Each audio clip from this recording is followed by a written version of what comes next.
भाई गड़ा में हो पानी है। अच्छा यार घर भाई पानी दे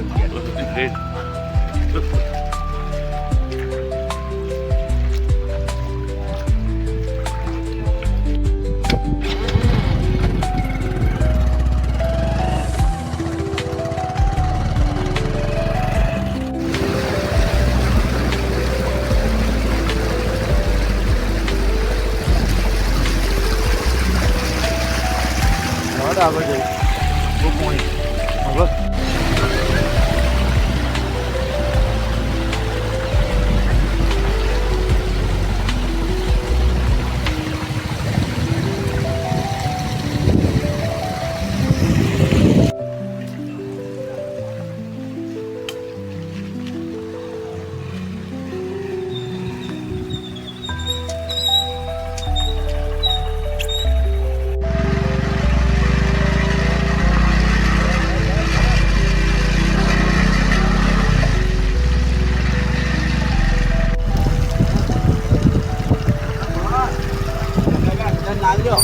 हाँ खेतों में ले लीजिए आप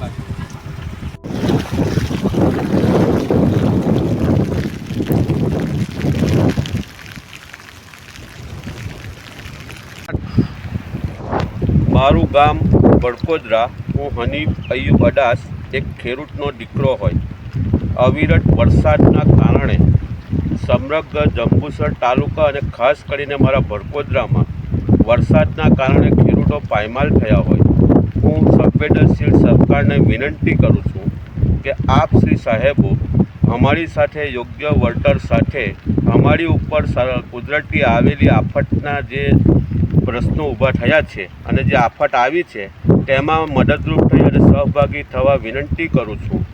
मेहरबान सरकारश्री साहेब अमे छेवाड़ाना गाममां रहेता होय अमारी नजीक दरिया किनारो होय पाणीनो कोई निकाल नथी आजूबाजूना गामोमांथी पण पाणीनो निकाल अमारा गाममां थईने छे मोढामां आवेलो खेडूत गरीब खेडूतोनो मोनो खोड़ियो आजे जूटवाई रह्यो छे तो हूँ सरकारथी अने खास करीने विकासनी वात करती सरकारथी विनंती करूँ छूं के जल्दीथी जल्दी अमारा गरीब खेडूतोनी उपर दया कृपा करी अने योग्य वळतर आपी अमारा खेडूतो फरी पगभर थाय एवी विनंती साथे हूँ सरकारथी अपेक्षा राखुं छूं।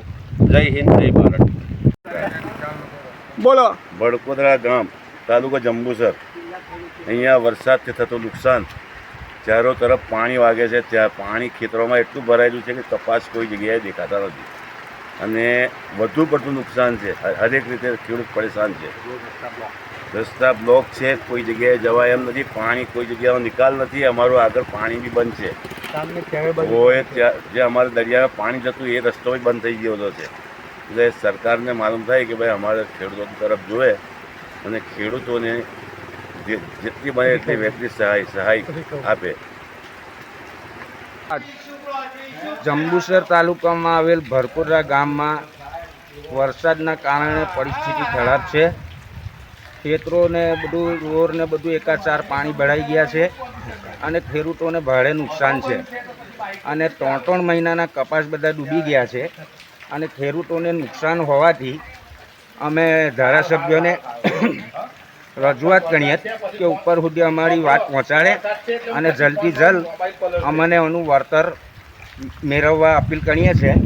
अने आ तमे जोई रह्या छो कि मकानो पर पाणी में छे अत्यारे जेनी नोंध लेशो। तमारुं नाम?